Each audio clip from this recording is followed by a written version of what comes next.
முழுமுதற் கடவுள் விநாயகர் அப்படின்னாலே வந்து புதிய தொடக்கம் தான். கரெக்டா? அவரை விக்னஹாரதா அப்படின்னு சொல்கிறாங்க. தடைகளை நீக்குபவர். நம்முடைய அப்டக்கிள்ஸ், அதாவது ஃபியர், க்ரீட், ஓவர் ட்ரேடிங், இது எல்லாத்தையும் வந்து தள்ளி வைக்கணும் அப்படின்னு சொல்லிட்டு பிரார்த்தனை பண்ணிக்கலாம். ஃபினான்ஸும் வந்து விநாயகரையும் வந்து கம்பேர் பண்ணி சில ஒப்புமைகள் இருக்குது. அவருடைய பெரிய காதுகள் என்ன சொல்லுதுன்னா, பிஃபோர் ஆக்டிங் எல்லா விஷயத்தையும் வந்து கரெக்டாக கேளு. அவருடைய கண்கள் என்ன சொல்லுதுன்னா வந்து stay focused on long term goals. அவருடைய பெரிய தலை என்ன சொல்லுதுன்னா வந்து திங்க் பிக் அண்ட் ஒரு டெசிஷன் எடுக்கிறதுக்கு முன்னாடி வந்து வைஸாக திங்க் பண்ணு.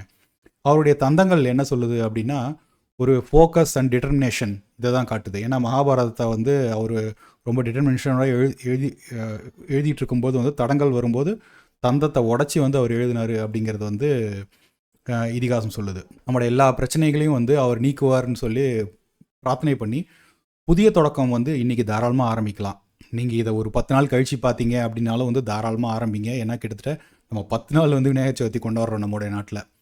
ரொம்ப நாளாக நான் நினச்சி ஆரம்பிக்காத அந்த எல்லா இன்வெஸ்ட்மெண்ட்டுக்கும் வந்து இன்றைக்கி ஒரு பிளேயர் சொல்லி தாராளமாக போடுங்க. 100 ரூபாயாக இருந்தாலும் வந்து ஆரம்பிங்க. அடுத்த 3-4 வருஷத்துக்குள்ளார உங்களுக்கு என்னென்னலாம் கோல்ஸ் இருக்கோ அதை ஒரு மணி மார்க்கெட் ஃபண்டில் போடுங்க. 10 வருஷம் தாண்டி இருக்கிற எல்லா கோல்ஸ்க்கும் ஒரு 2 ஃப்ளெக்ஸி கேப் ஃபண்ட் போடுங்க. அவ்வளோதாங்க. நம்மளோட சேனல்ஸில் எல்லாமே வந்து சொல்கிறது ரொம்ப குழப்பம்லாம் கிடையாது. சிம்பிள் இன்வெஸ்ட்மெண்ட் தான். உங்களுடைய எல்லாருடைய ஆரோக்கியத்துக்கும் உங்கள் குடும்பத்தோட ஆரோக்கியத்துக்கும் வந்து பிரார்த்தனை செஞ்சுக்கிறேன். நன்றி. ஹாப்பி விநாயகர் சதுர்த்தி.